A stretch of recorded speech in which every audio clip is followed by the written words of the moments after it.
Daydream anticipazioni del 19 agosto. Jean lascia Sanem ma è geloso di Fabry.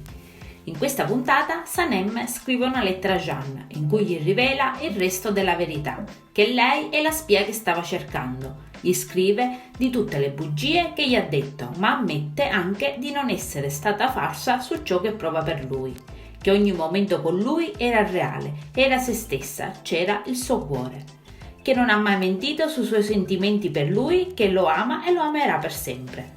Lettera che poi lascia sulla sua scrivania in ufficio.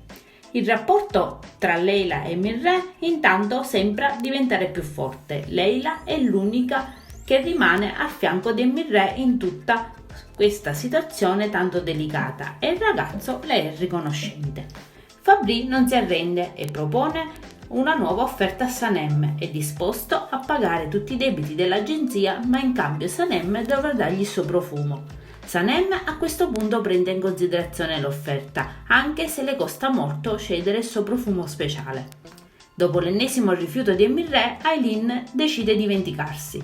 Porta in agenzia la famosa cartellina rossa con dentro i documenti che provano la loro collaborazione, con l'intento di minacciarlo. Ma non fa i conti con Sanem, però, che vede la cartellina e di nascosto si intrufola nell'ufficio di Mirreh quando lui non c'è e scopre tutta la verità sul documento. Quando Jean annuncia bancarotta, si presenta il signor Fabry, disposto a comprare il 20% delle azioni dell'azienda e diventare così partner. Promette poi a Jean di restituirgli tutte le azioni in momenti migliori per l'agenzia, cosa che convince Jean ad accettare la proposta. L'agenzia è salva. Fabry però rivela a Jean e a tutti i dipendenti che è arrivato in città solo per Sanem, perché voleva comprare il suo profumo e farla lavorare con lui. Ma lei aveva rifiutato perché non voleva lasciare l'agenzia e siccome lei non voleva andare da lui è andato da lei, diventando così partner dell'agenzia. Sanem è la chiave di tutto, che ha deciso di dare il suo profumo a Fabry per salvare l'agenzia.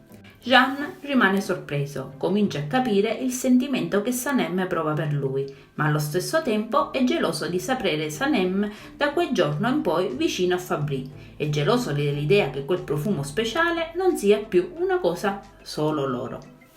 Adesso non ci resta che guardare l'episodio, io vi saluto e vi aspetto al prossimo video.